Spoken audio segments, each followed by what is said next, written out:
Test 7. You will hear a number of different recordings, and you will have to answer questions on what you hear. There will be time for you to read the instructions and questions, and you will have a chance to check your work. All the recordings will be played once only. The test is in 4 sections. At the end of the test, you will be given 10 minutes to transfer your answers to an answer sheet. Now turn to Section 1. Section 1. You will hear a telephone conversation between a travel agent and a school principal who is organising a school tour for a group of third-year students. First, you have some time to look at questions 1 to 3.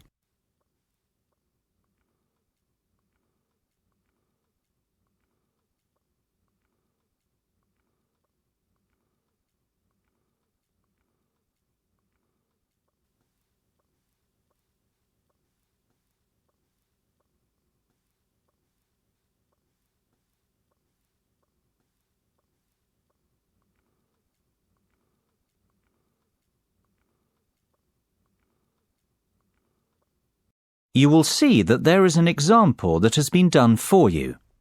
On this occasion only, the conversation relating to this will be played first. Hello, MCFADDEN's Travel. James speaking. How may I help you? Hi there. My name's Jonathan Presley, Principal of Sainsbury Secondary School. I am calling to ask about your early bird tour offer.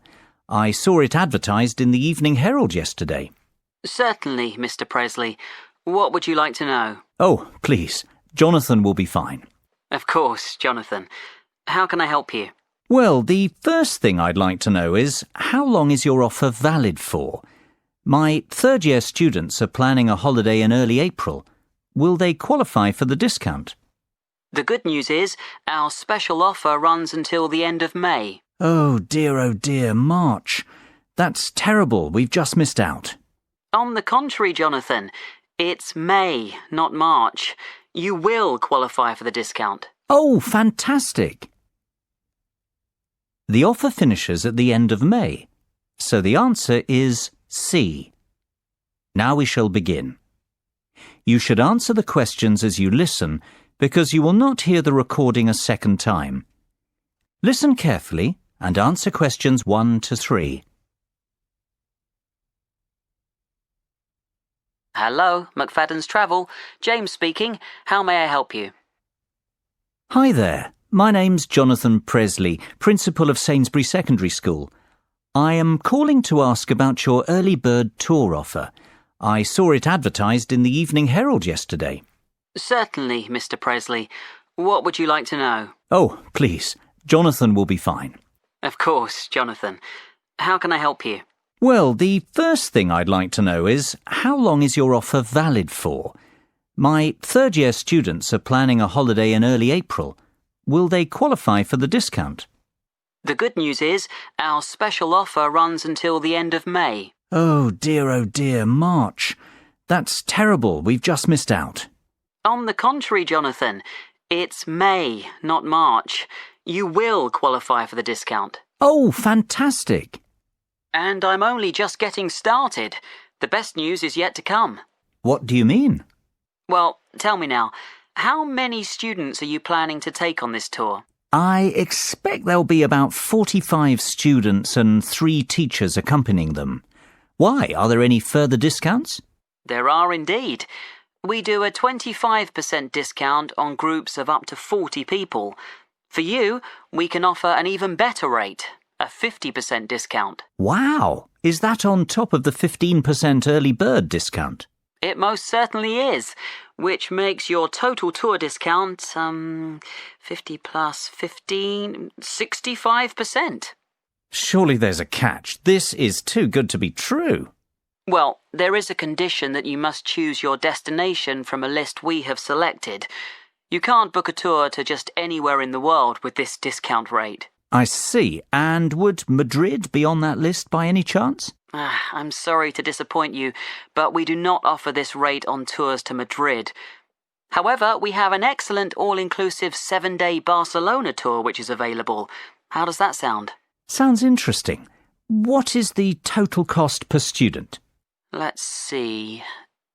It works out at £679 per person with the discount. The normal price is £1,940, so you are saving £1,261 per person. Hold on a moment. Let me get a pen to write some of this down. It's getting complicated. OK, how much will it cost per student? £679. And how much of a saving is that? £1,261. Barcelona sounds very good indeed. Tell me, what do you mean by all-inclusive? What does £679 get us? Before you hear the rest of the conversation, you have some time to look at questions 4 to 10.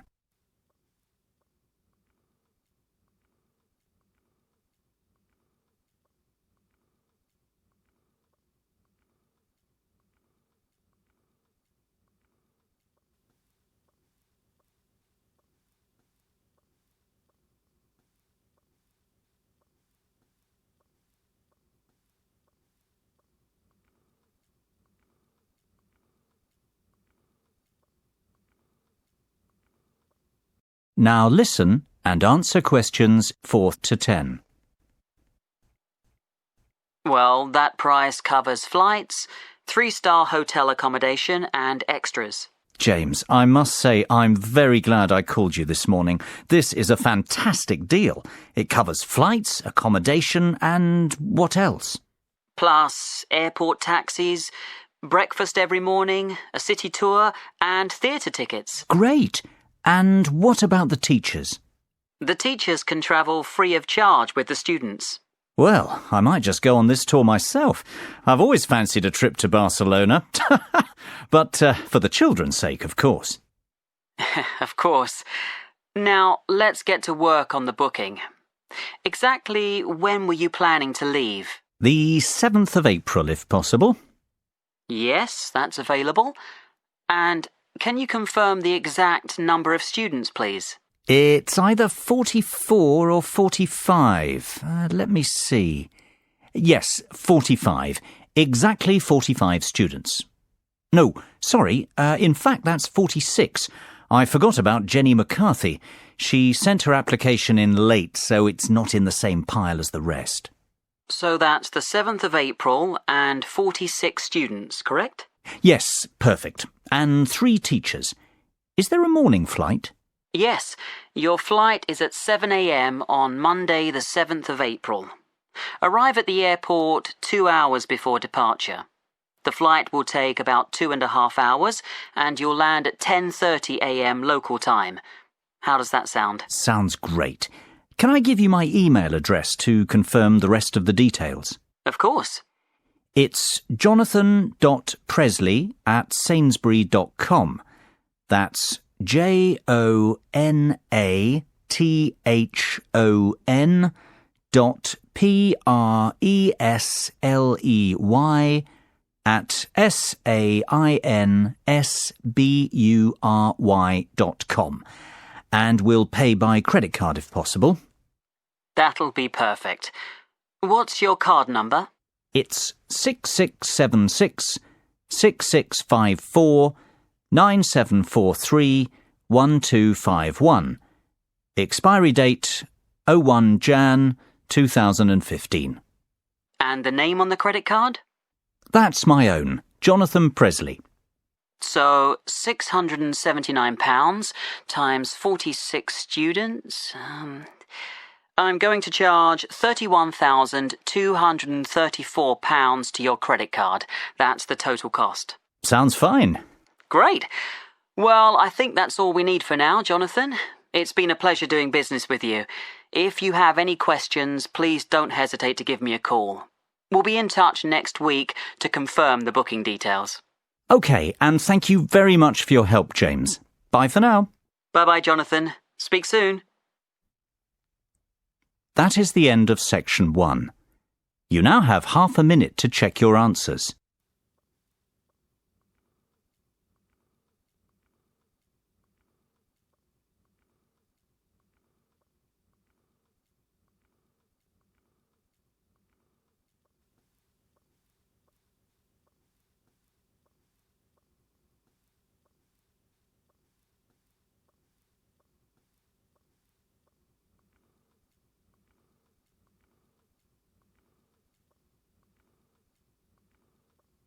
Now turn to Section 2.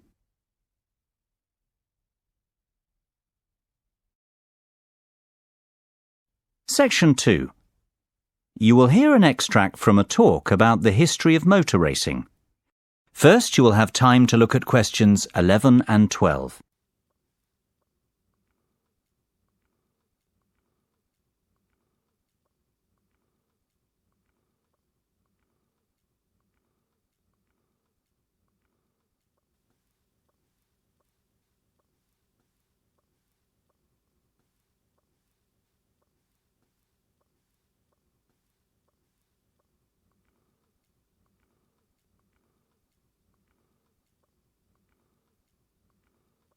Now listen carefully and answer questions 11 and 12.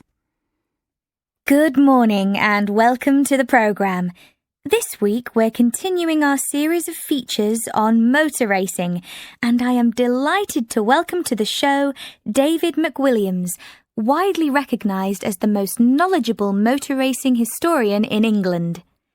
We've invited David in to talk to us about what is probably the most famous and prestigious motor racing championship in existence today. That is, of course, Formula One. David, Formula One is now a massive racing franchise, but how did it all begin? Well, Formula One has its roots in the European Grand Prix Motor Racing Championship, which began in the 1920s.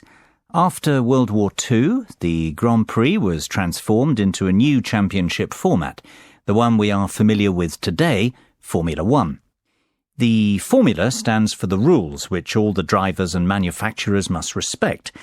The one signifies that this racing championship is regarded as the best in the world.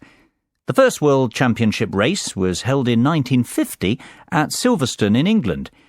It was won by Italian Giuseppe Farina in his Alfa Romeo.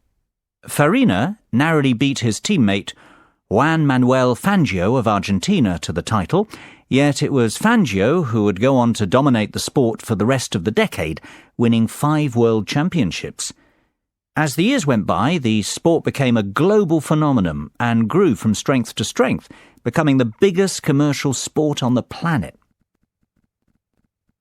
Before you hear the rest of the conversation, you have some time to look at questions 13 to 20.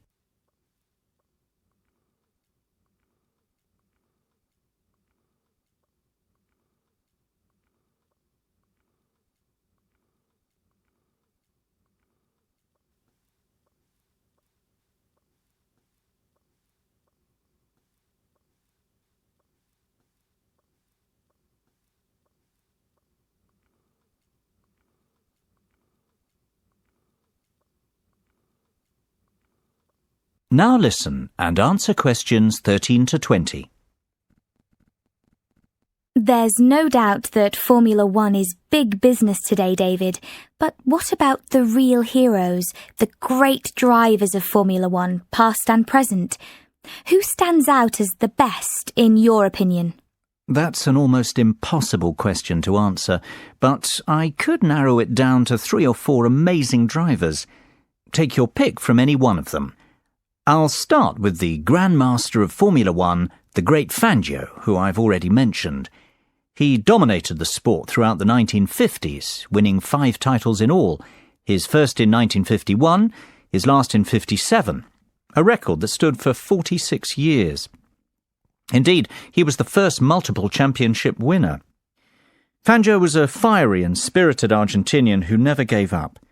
His greatest moment came in winning the 1957 championship, when he came back from a disastrous pit stop to recover a 30-second deficit and take the championship on the last lap of the last race of the season. That was, of course, to be the last time he'd win the title. Another undoubted great is Brazilian Ayrton Senna. Senna won the world title 3 times, the first being in 1988, the last in 1991. Tragically, he died in a race crash the year after, to the dismay of millions of fans watching the race unfold live on TV. Senna was best known for his skills driving in the wet, and he won the Monaco Grand Prix, on what is regarded as the most difficult racecourse in Formula One, more times than any other driver. Perhaps because of this, He is regarded as the most naturally gifted driver to have ever sat behind the wheel. Another very talented driver was Frenchman Alain Prost. Prost won the driver's title 4 times during his career. His first title victory came in 1985 and his last arrived in 1993. Of course, Prost will always be remembered as the driver with the 3rd highest number of championship victories, and perhaps even more for the fact that he was a great rival of Ayrton Senna. Those two had many great battles. Last, but not by any means least, Michael Schumacher is the most recent of these driving greats who deserves a mention. His first title was won in 1994, and he continued to dominate Formula One until he won his last title in 2004. Schumacher holds many driving records, including most drivers' championships, race victories, fastest laps, pole positions, points scored, and most races won in a single season.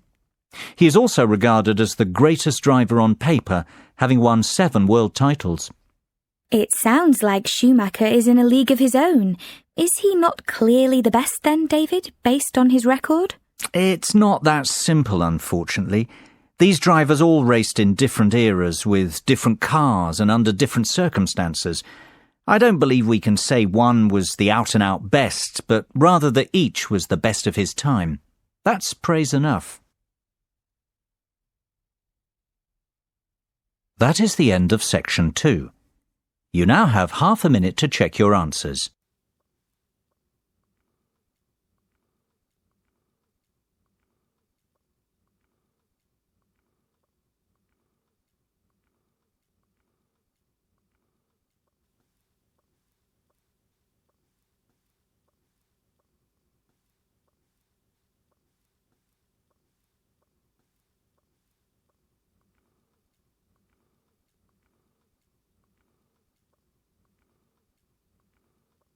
Now turn to section 3.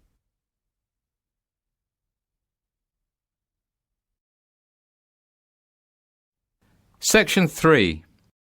You will hear 4 business colleagues discussing a takeover proposal.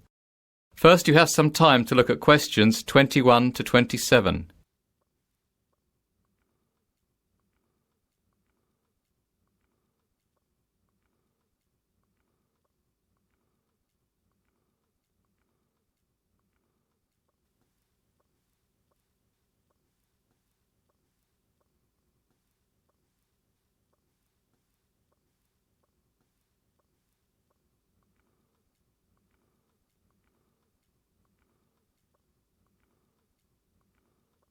Now listen carefully and answer questions 21 to 27.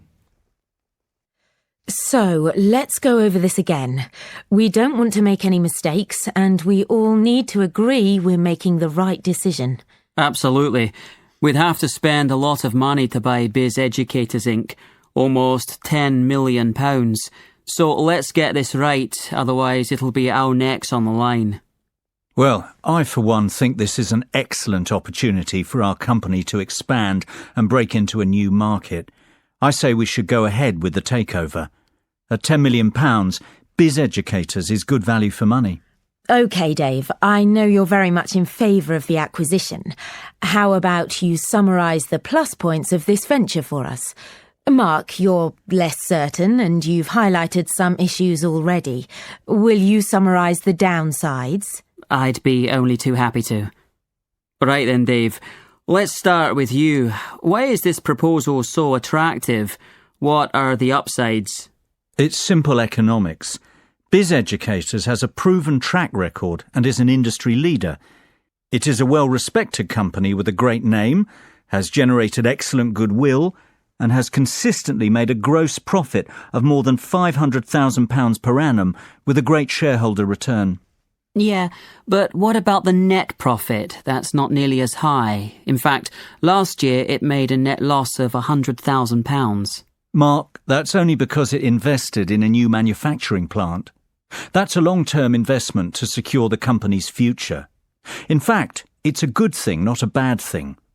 It shows that the company has a clear and ambitious strategy going forward. Besides, a £100,000 loss is very small in real terms. It's hardly worth being concerned about. That loss will be clawed back within 2 years if the projected profits for 2012 and 2013 materialise. The forecast is for a net profit of £500,000 in 2012 and £1 million in 2013. The figures speak for themselves. This is a sound investment. I have to agree with Dave. Why are you so sceptical, Mark? I see where Dave is coming from, but we're overlooking some vital facts. First of all, this company wants to remain an independent entity. Hostile takeover bids are fraught with danger. We know from experience. Remember Davidsville Inc.? We spent a fortune researching that company and creating a workable business plan, only for the merger to fall through.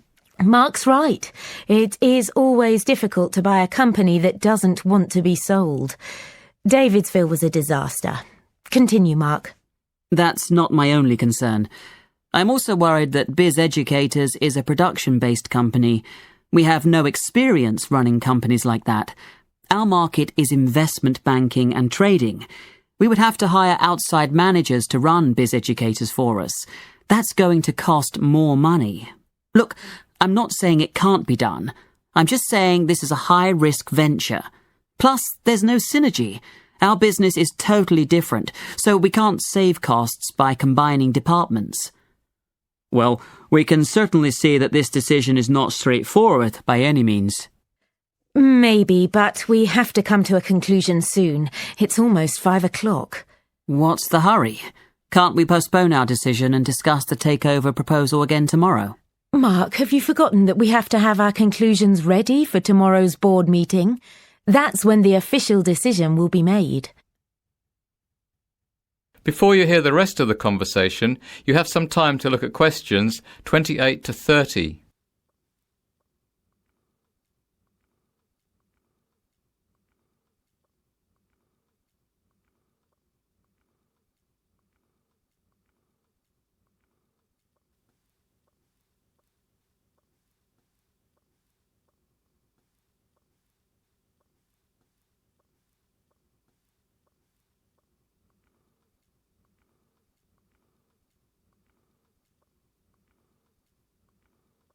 Now listen and answer questions 28 to 30. Goodness, it almost slipped my mind. Well, we'd best move on. Mary, John, you were uncertain before. Now that you listened to the pros and cons of the proposal, what do you think? I think it's a great opportunity for our business. Bizz Educators is definitely profitable, and it is a business on the up. It's growing, and it's a very attractive takeover proposition for that reason. No one doubts that it's a very successful business, but the question is, should we invest? I say we should, provided we can guarantee the following. First of all, I would like assurances that the management of Bizz Educators won't oppose us outright. That would make the bid too difficult. Secondly, I think we need to ask an independent mediator to broker the deal on our behalf. Last time we tried to negotiate our own takeover. It was a disaster, as Mark said. I agree, Mary. I'd also like us to carry out another audit of the company's books. In fairness, John, I don't think that's necessary. We've done a thorough audit already. It'll just cost more money. We must keep the deal secret until it goes through, though. If this gets leaked to the press, Bizz Educators won't be happy. That will make the management even more hostile towards us. Good point, agreed. I don't think we need to be concerned about projected profit margins, goodwill or accounting issues. Bizz Educators has kept very up-to-date account books. Great. Then we're all agreed. The takeover should go ahead provided we proceed cautiously. That is the end of section 3. You now have half a minute to check your answers.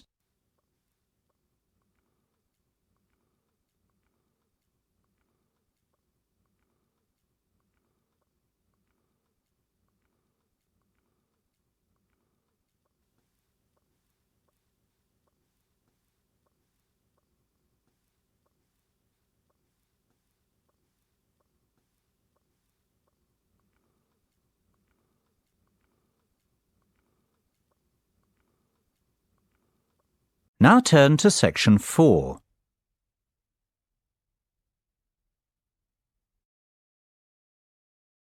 Section 4. You will hear part of a lecture about conserving energy.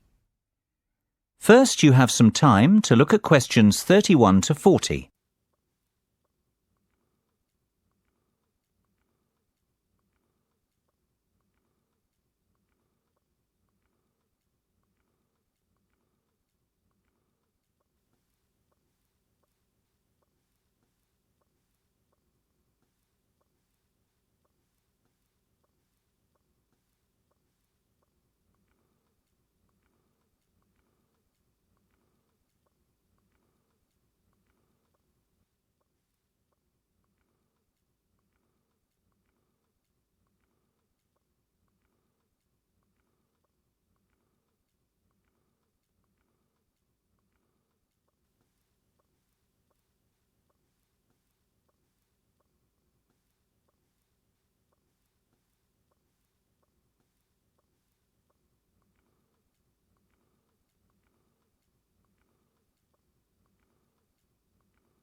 Now listen carefully and answer questions 31 to 40.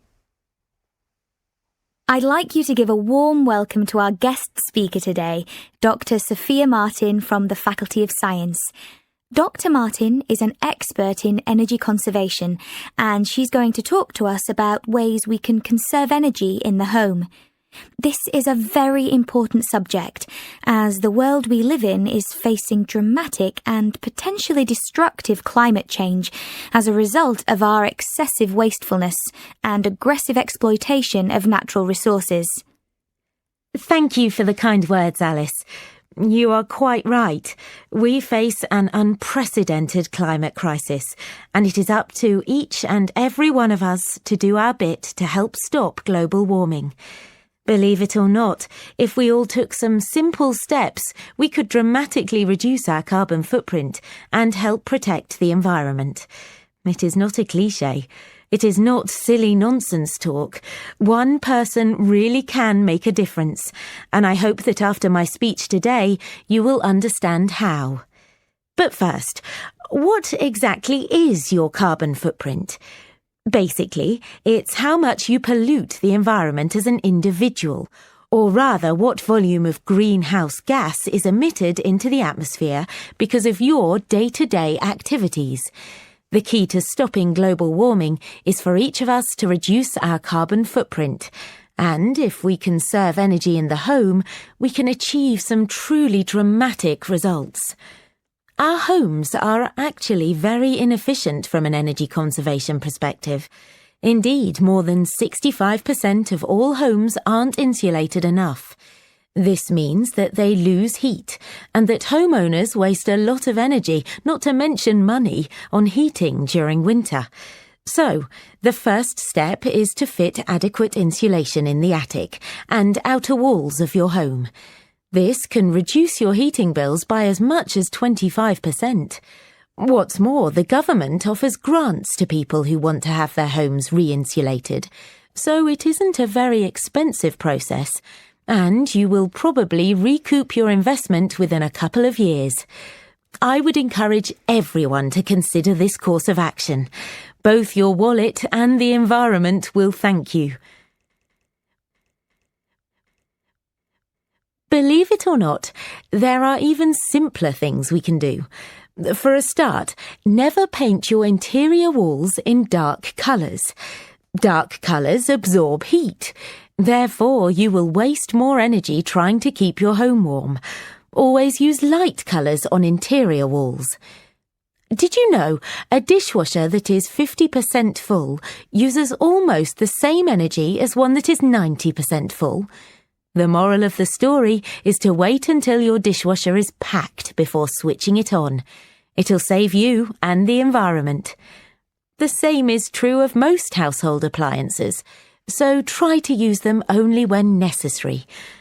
Another startling fact is that replacing just one normal light bulb with an energy-efficient light bulb will save you £25 over the lifetime of the bulb. Now, just imagine the savings if you replaced all the bulbs in your house. Having large windows seems to be in fashion right now, yet it makes no sense whatsoever from an energy-saving perspective. Windows are one of the biggest causes of heat loss. If you have large windows at home, my advice would be to close the curtains and blinds as often as possible. This will help your rooms retain heat. Another simple way to retain heat is to close all inside doors, especially ones which lead into cooler parts of the house. Carpets and rugs are great floor insulators. It's a good idea to have these fitted in rooms where heat retention is an issue. I would strongly advise people to consider erecting solar panels on their roofs. You don't need to live in a constantly sunny place to reap the benefits of these. Even our English weather will suffice. Solar panels can generate enough energy to heat your entire hot water supply, which is fantastic when you think how much you pay for this service at the moment. And of course, I would encourage people to continue recycling and composting waste. The next generation will thank us if we act now, and rightfully condemn us for failing to. Well, I can only hope you have found this speech informative and that I have highlighted the importance of the individual to the cause of environmental protection. Thank you for your attention. I'll hand you back to Alice now. That is the end of section 4. You now have half a minute to check your answers.